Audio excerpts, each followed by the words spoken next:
ரிஷபராசி காலபுருஷனுக்கு 2வது ராசி ரிஷபராசி. ரிஷபராசிக்கு பாருங்க, பெரும்பாலான கிரகங்கள் 11ஆம் இடத்துல தான் இருக்கு. சனி பகவான் 11ஆம் இடத்துல இருக்கிறார். செவ்வாய் 2ஆம் தேதி செவ்வாய் போய் அங்க உட்கார்றாரு. சனி செவ்வாய் 11ஆம் இடத்துல இருக்கிறது. பாவ கிரகங்கள் எத்தனை கிரகம்னாலும் 11ஆம் இடத்துல இருக்கலாம். அப்ப சனி செவ்வாய் சூரியனோட கூட்டணி எல்லாம் 11ஆம் இடத்துல இருக்கு.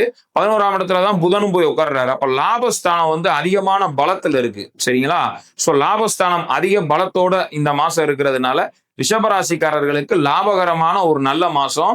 இதுல ரொம்ப முக்கியமா புதன் மற்றும் குரு 2-11 கூடியவர்கள் பரிவர்த்தனை யோகம் 11ஆம் தேதிக்கு மேல நிகழ்றதுனால ரிஷபராசிக்காரவங்களுக்கு அதி அற்புதமான ஒரு லாபகரமான மாதமா இருக்கு. மாணவ மணிகள்ல இருந்து வேலை உத்தியோகம் பண்றவங்க எல்லாத்துக்குமே இந்த ரிஷபராசிக்கு இந்த மாசம் ஒரு அதி அற்புதமான மாதமாக இருக்கிறது. ராசி நாதனும் 19ஆம் தேதி ஆட்சி ஆயிடுறாரு. அப்ப சொல்லவே வேணாம், ரிஷபராசிக்கு இந்த மாசம் ஒரு அற்புதமான மாதமா இருக்கும். ஒரு பொற்காலம்னே சொல்லலாம். இந்த மாசம் ரிஷபராசிக்கு ரொம்ப நல்லா இருக்கு. இதுல தசாபுத்தி ஜாதகத்துல என்ன மாதிரி இருக்கு? சாதகமா இருந்துச்சு அதிகமான சாதக பலன்களும், பாதகமா இருந்தா கூட பெரிய அளவுல பாதகம் இருக்காது. ஜாதகத்துல ரொம்ப பாதகமான நிலை இருந்தா கூட கோச்சாரம் கொஞ்சம் ஓரளவுக்கு நல்லா இருக்கிறதுனால காப்பாற்றப்படுவீங்க. கவலைப்பட வேண்டாம். வழிபட வேண்டிய தெய்வம் பெருமாள் மகாலட்சுமி ஆண்டாளை வெள்ளிக்கிழமை அல்லது சனிக்கிழமை போய் நீங்க வழிபாடு பண்றது கால சிறப்பு.